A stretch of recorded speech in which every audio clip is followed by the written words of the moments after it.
بمعهد التكوين في مهن الصحة والعمل الاجتماعي بمكناس، أعطى وزير الإدماج الاقتصادي والمقاولة الصغرى والتشغيل والكفاءات السيد يونس السكوري الانطلاقة الرسمية لسنة تكوينية 2024-2025.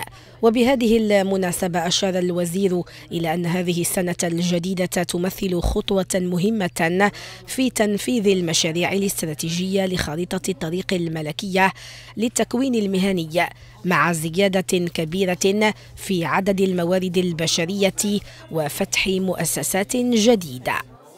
كان تركيز هذه السنة على المهن الصحية لأنه الاحتياجات ديال المغرب كثيرة في هذا المجال، وصلنا تقريبا 52 ألف متدرب ومتدربة. وبحال هذا المعهد اللي احنا فيه اليوم ديال مكتب التكوين المهني، يعني 200 مقعد اللي كاينه عليها تقريبا 8000 في الطلب، باش تعرفوا، من جميع ارجاء المملكه. واحد 13 ديال التخصصات مثلا غير في هذا القطاع بالذات.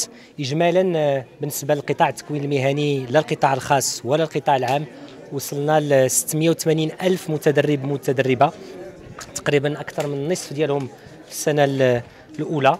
هادو في المؤسسات تقريبا 2250 مؤسسه في القطاعين العام والخاص. وبنفس المناسبة أكدت المديرة العامة لمكتب التكوين المهني وإنعاش الشغل لبنى طريشة أن مؤسسات التكوين المهني التابعة للمكتب شرعت ابتداء من الأربعاء في استقبال متدربي السنة الثانية برسم الدخول التكويني 2024-2025 بطاقة استيعابية إجمالية تصل إلى 414,800 مقعد بيداغوجي، بما في ذلك 275 ألف متدرب يستهلون تكوينهم في السنة الأولى بتاريخ 6 شتنبر الجاري.